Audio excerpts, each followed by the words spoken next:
Hi everyone, my name is Dr. Paul Kerstetter and today I want to talk about the op-amp integrator. In this video I will discuss the ideal op-amp integrator and the issues it faces in real-world applications, particularly drift caused by offset voltage. Then I'll explain the theory behind the practical op-amp integrator and show how to design it so you can take full advantage of its integration properties. Let's get started. This is the presentation, the op-amp integrator circuit. The ideal op-amp integrator circuit is shown in the slide. This configuration assumes an ideal op-amp with infinite open loop gain and unlimited output voltage swing.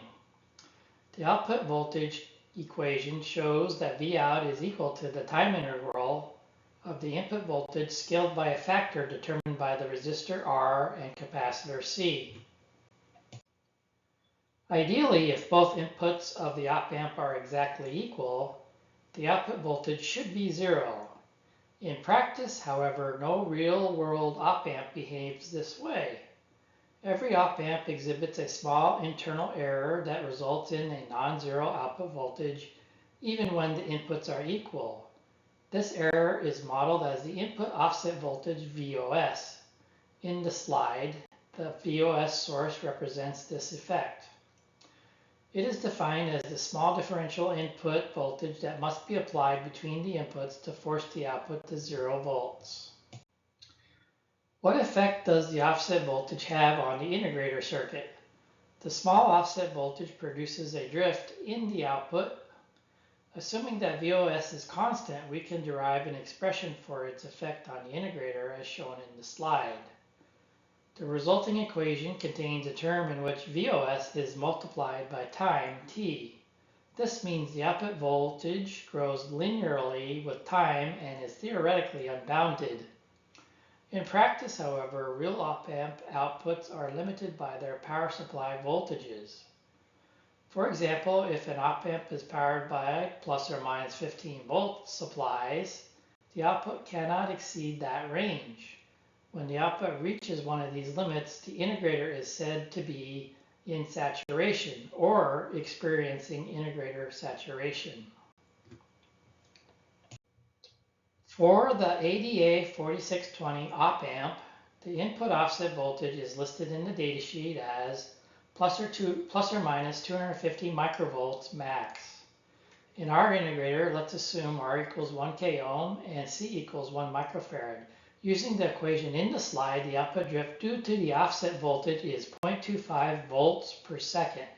This means the integrator output will reach one of the plus or minus 15 rail limits in approximately 1 minute if no corrective measures are taken. To prevent the integrator from saturating at the supply rails, a resistor RF shown in the slide is placed in parallel with the capacitor. This allows the capacitors to slowly discharge, limiting long-term drift. The leaky or practical integrator shown in the diagram models the input offset voltage as a small voltage source. To determine the output voltage caused by the offset voltage, consider the case when Vn equals 0. Using the Laplace transform and assuming VOS behaves as a step input yields the output error equation shown in the slide.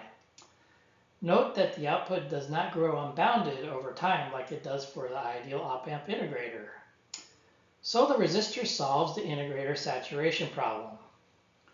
Let's next focus on designing the practical integrator. In order to design a practical integrator, first take note of the gain versus frequency equation of an ideal op-amp integrator shown in the slide.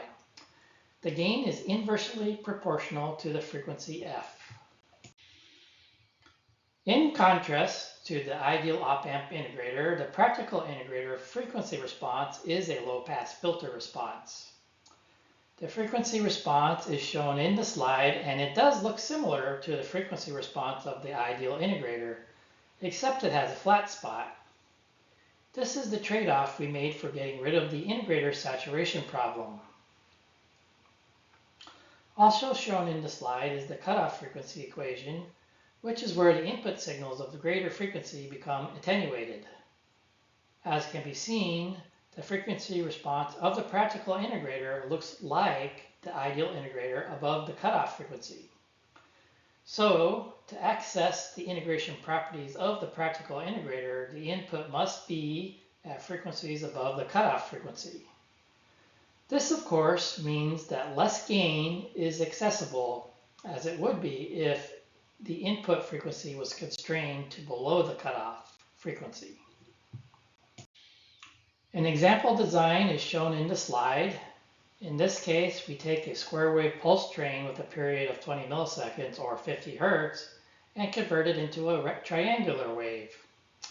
For this example, RF and CF were selected so the cutoff frequency is approximately 10 times lower than the signal frequency, about 5 hertz.